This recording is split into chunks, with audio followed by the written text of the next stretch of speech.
What's up guys, DuArktik here with another Marvel Strike Force video, and in this video we are back to talk about Dark Dimension 8. We are going to do an in-depth guide of what you have to do in order for you to participate in Dark Dimension 8, which are going to be the best characters for Dark Dimension 8 and why. And these characters are going to be all part of the meta when it comes to Cosmic Crucible, Alliance Wars, Raids, and Arena. So these are definitely characters that are safe to invest at least for the next 6 months, if not even longer.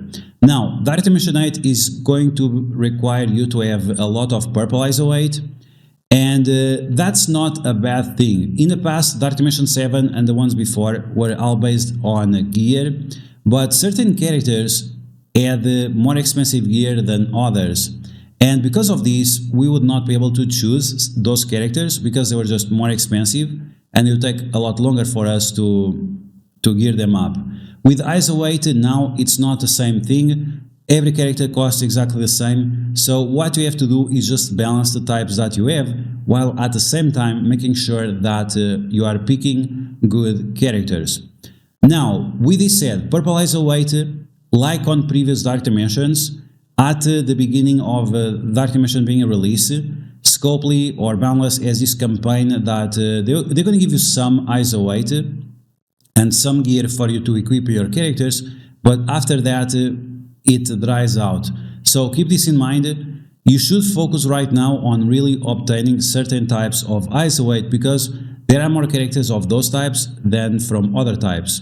This is going to be your brawlers and your protectors. Right now we have a lot more brawlers and protectors than other types, and based on that you should make sure that you try as much as possible to collect ISO 8 for brawler and for protector. Now, something else that you also need to have in mind is that this sort of event or celebration that we have going on right now with the radioactive treats, this is an amazing opportunity for you to once again pick up the ISO 8 that you need, brawler and protector, less of the other ones, because after this we're going to have a massive drought, and then you have to balance the types that you have, because otherwise you are not going to be able to collect exactly 10 brawlers and 15 protectors and then just one controller and one support and so on. So keep this in mind. Right now you can take advantage of this opportunity, and it only lasts 9 more days, so keep that in mind. Make sure you stock up on your controllers,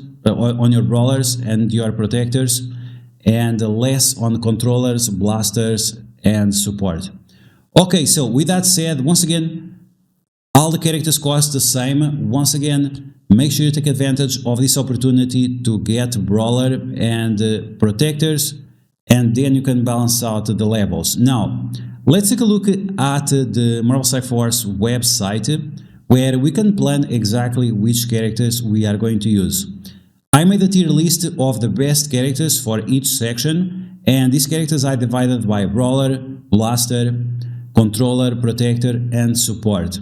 One thing that we always have to take into consideration when we go to Dark Dimension is having characters that are good for Dark Dimension. And these are going to be characters or that apply slow to the enemies, or that stun the enemies, or that have some kind of heal block, ability block, turn rewind.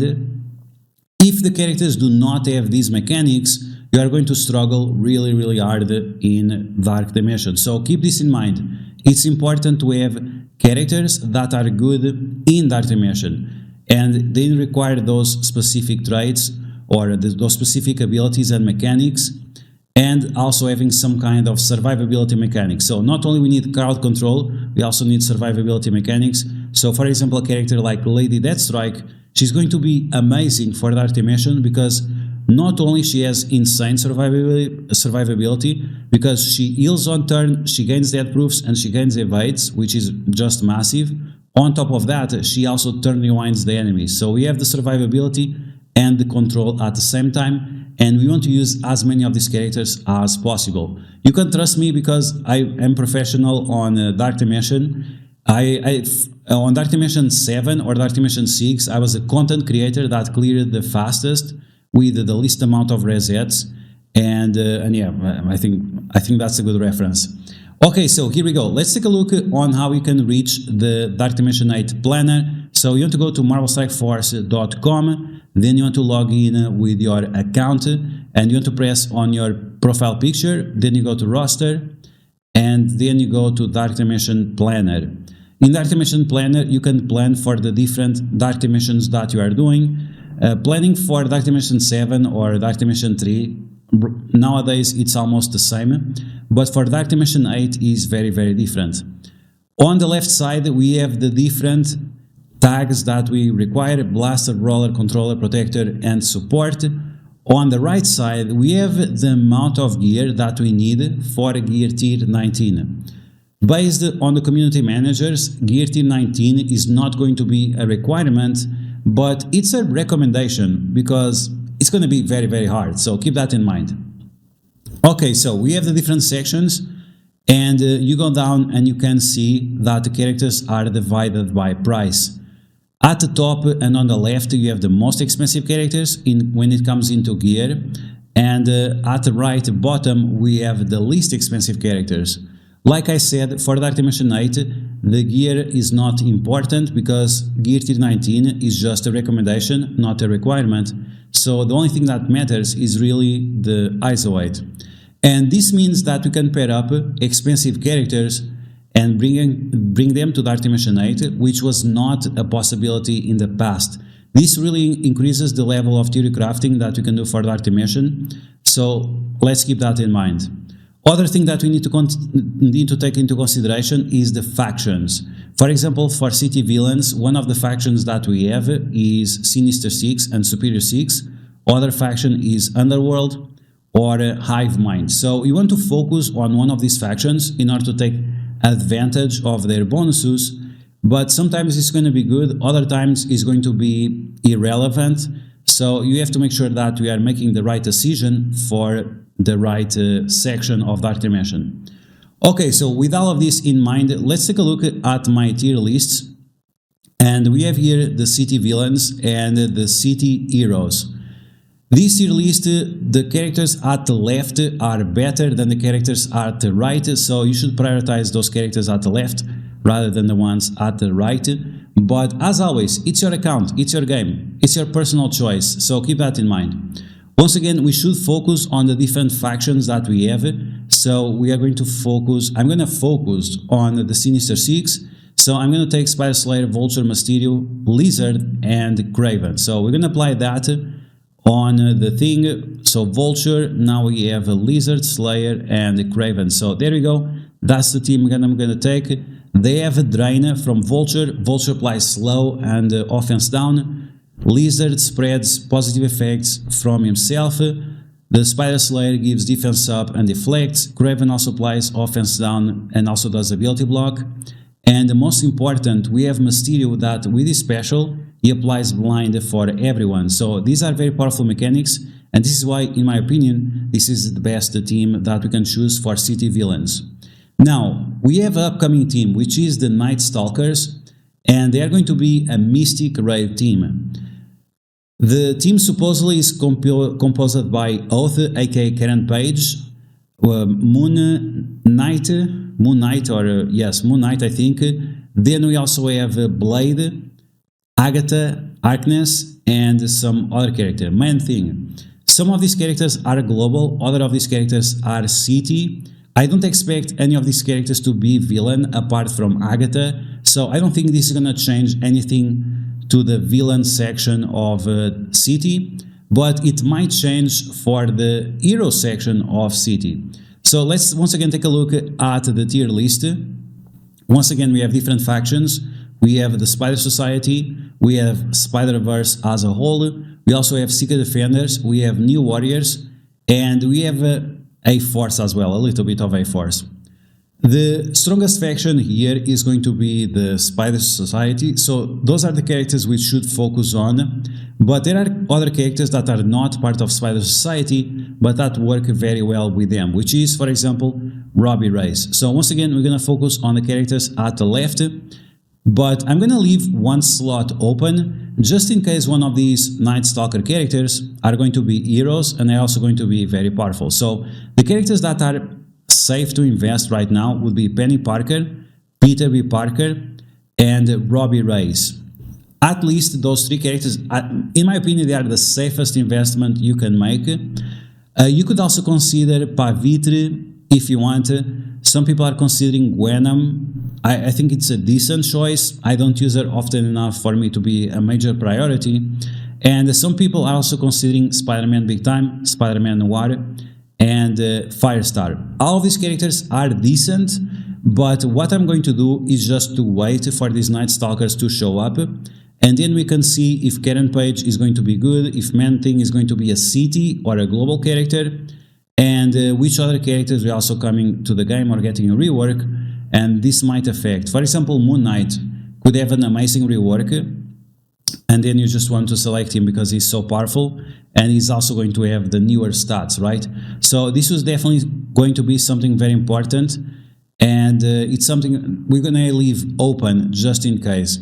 But these three characters right here, I think they're gonna be 100% safe for you to invest. Let's move on to the next section, which is the global section.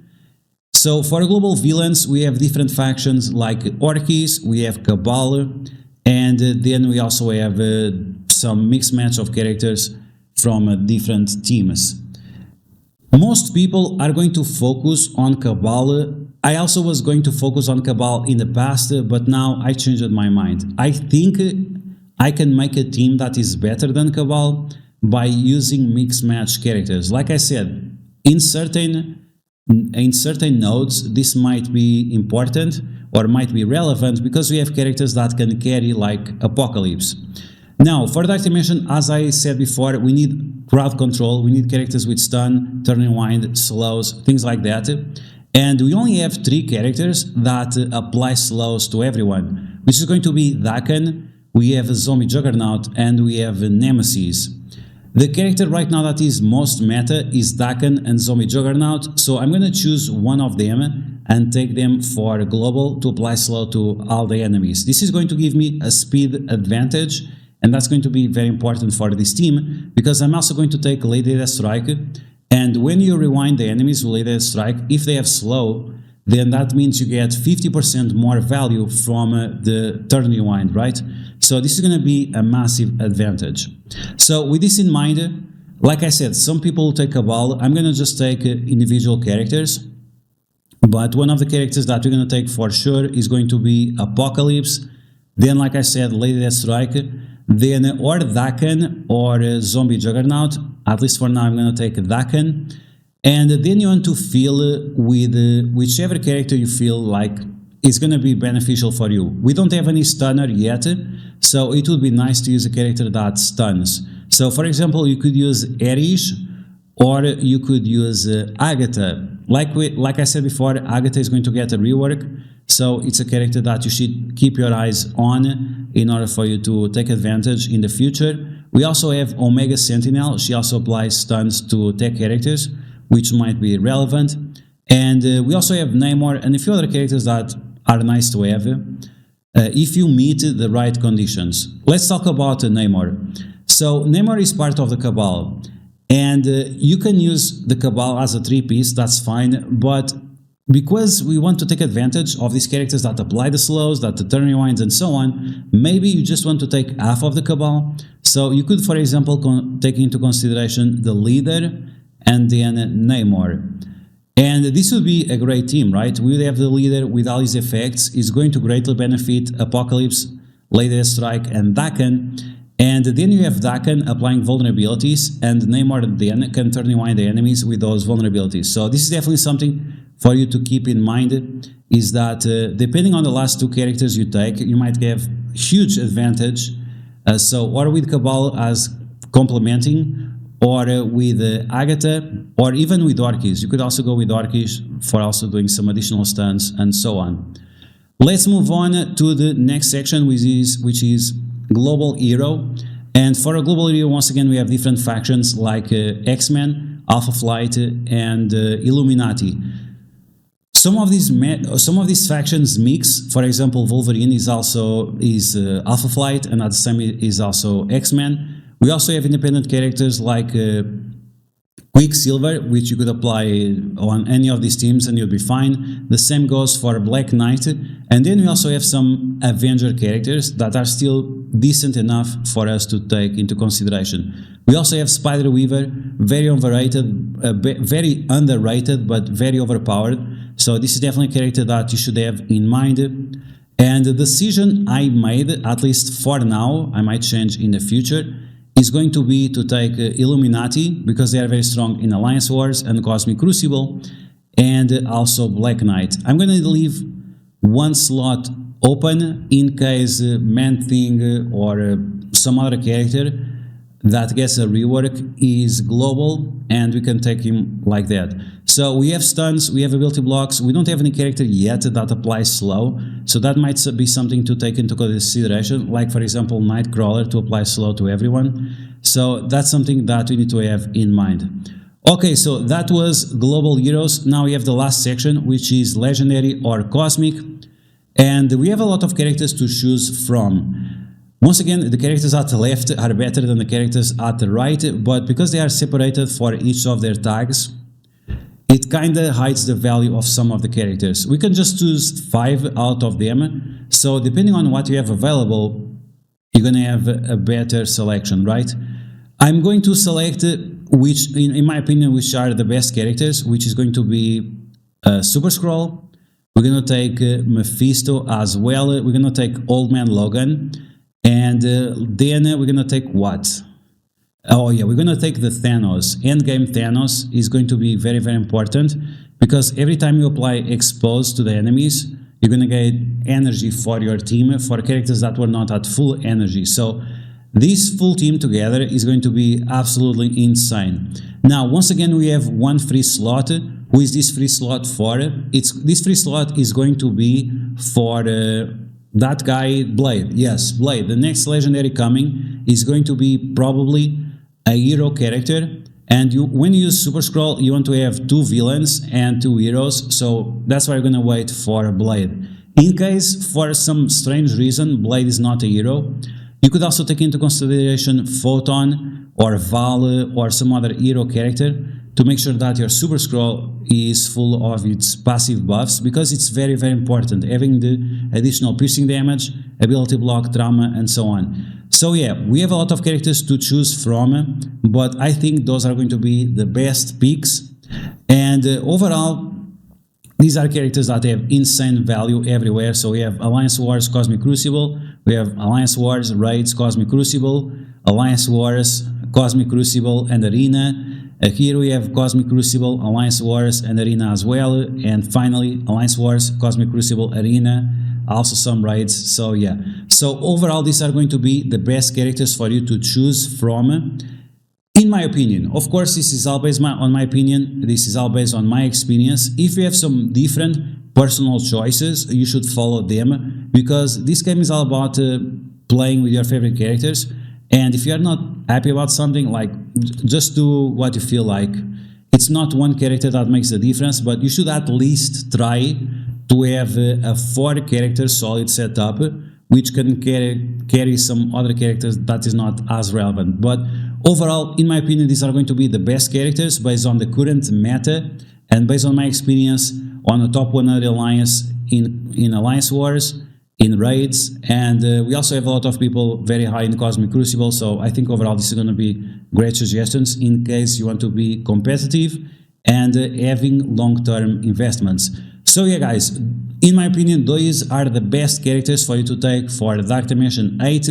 Once again, don't forget to collect all the ISO 8 from the store. You only have 9 days left, and this is all you need in order for you to unlock Odin. And that's going to be the video, guys. I hope you guys enjoyed. If you did, make sure you smash that like button, and if you found the video helpful, make sure you share it with your friends on Facebook and Discord. If you're new to my channel, make sure you subscribe for more Marvel Strike Force content, and I'll catch you guys later.